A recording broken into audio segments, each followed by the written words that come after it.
Welcome to Clark County Today. I'm your host, David Madore. We are speaking today about a high voltage transmission line that will be routing through Clark County that will have some substantial impact on the property owners through our area. We have for our guest today, Terry Constance. You represent a coalition of citizens that are very interested in this project, and State Representative Ed Orcutt. Terry, you have spent a lot of time looking into this project, and you have an alternative that you'd like to present today. Can you tell us about it? Yeah, sure. It's we have a proposed eastern route that's unpopulated that goes east, the very east side of Clark County, and goes up north of Silver Lake, almost to the edge of Cowlitz County. And that route is, we went out in the field and made coordinates, GPS coordinates, and come back with a very defined, general path for BPA to follow in their project. Now, just to talk about BPA for a second, they're trying to create a super high voltage highway here with no off ramps to Washington whatsoever. We have no opposition to power being,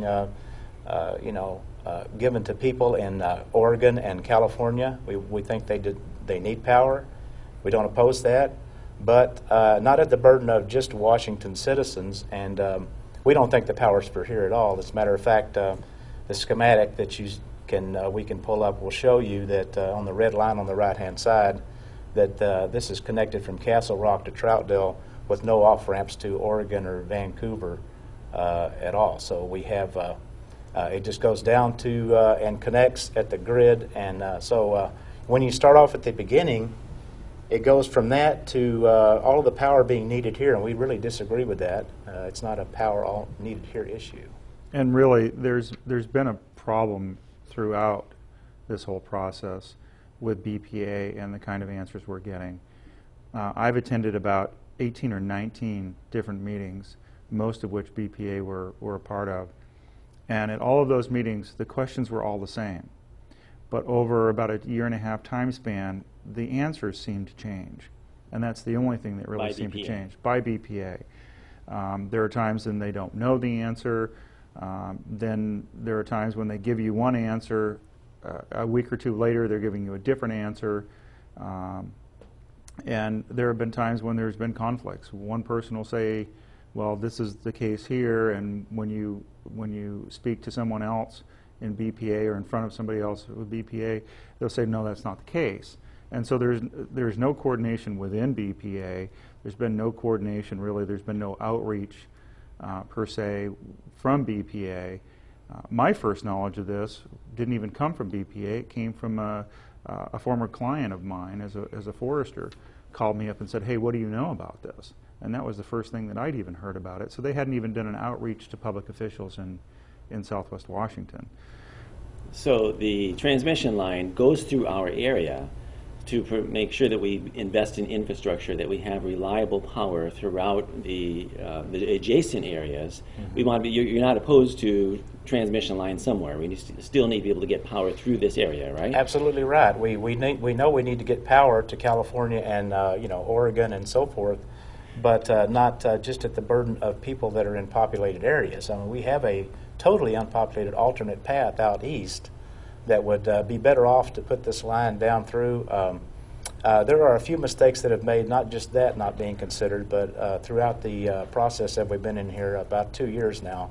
Can I just ask you, just sure. Make sure I understand. First of all, you're both very interested in the process, and you're both supporting a transmission line. Right. But the problem is it sounds like a frustrating process to get through in order for the public to actually participate in this, because the property values and the impacts it has on citizens through this area.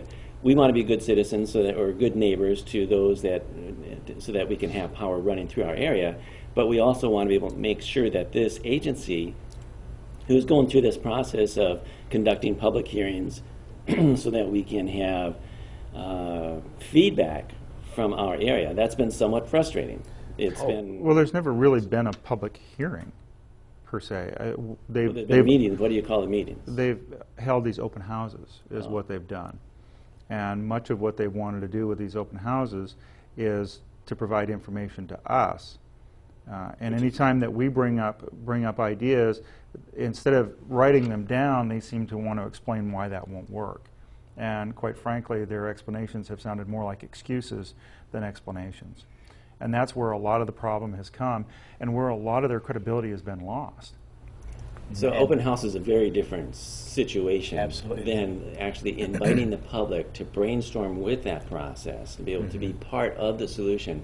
I think of an open house is that we're going to present something to you, kind of a top-down approach. It's basically a sales pitch why you need power, and they want to get the public to get some skin in the game so they can sell this idea to the people locally to support the project locally.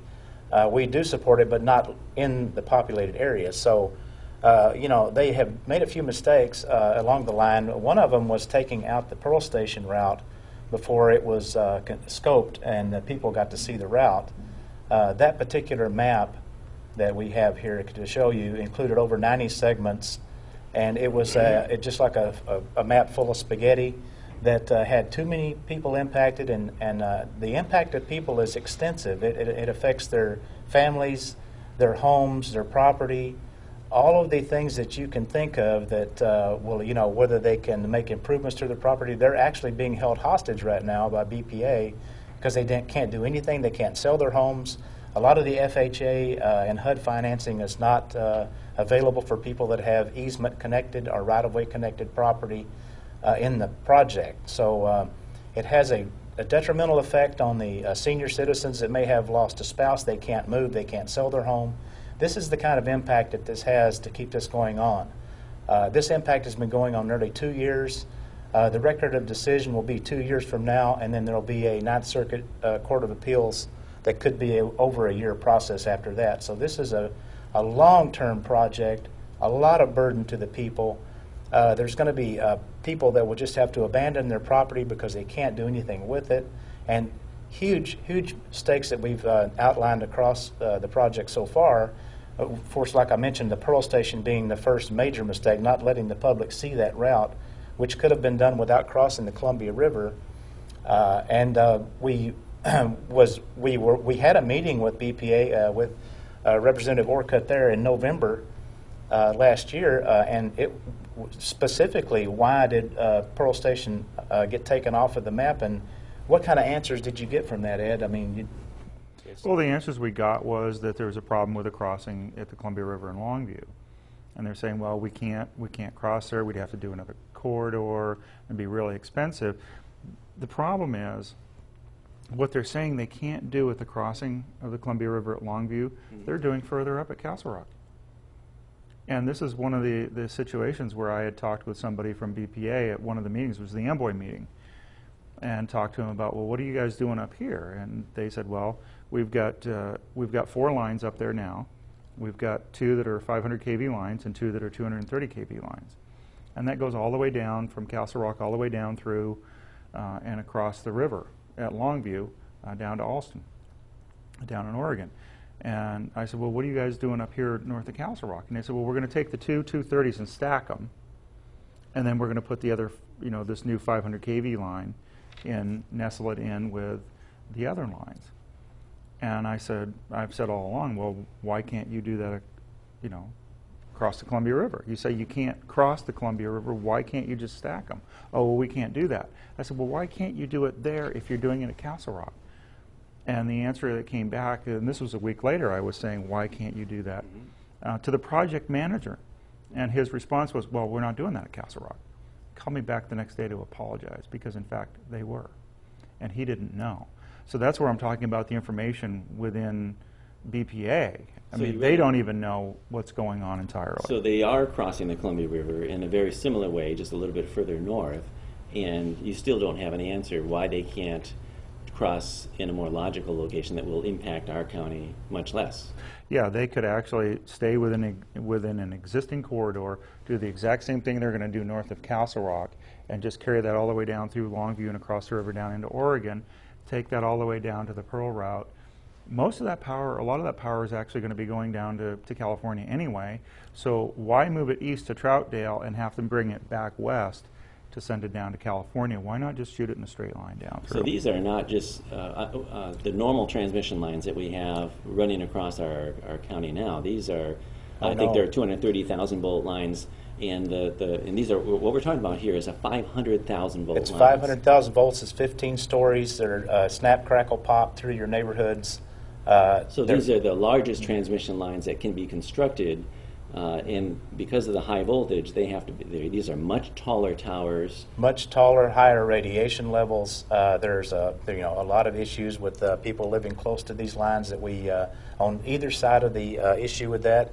If you look at the case law in other states, they have created setbacks from 500 kV lines from schools and personal properties to keep people away from the lines a certain distance. Now, when you do that through a neighborhood, there's a problem with that because there are cross streets in neighborhoods. Mm-hmm. So even though you have a setback of 500 feet from a line, every time somebody crosses under the line, they walk down the street, they walk directly under the lines anyway.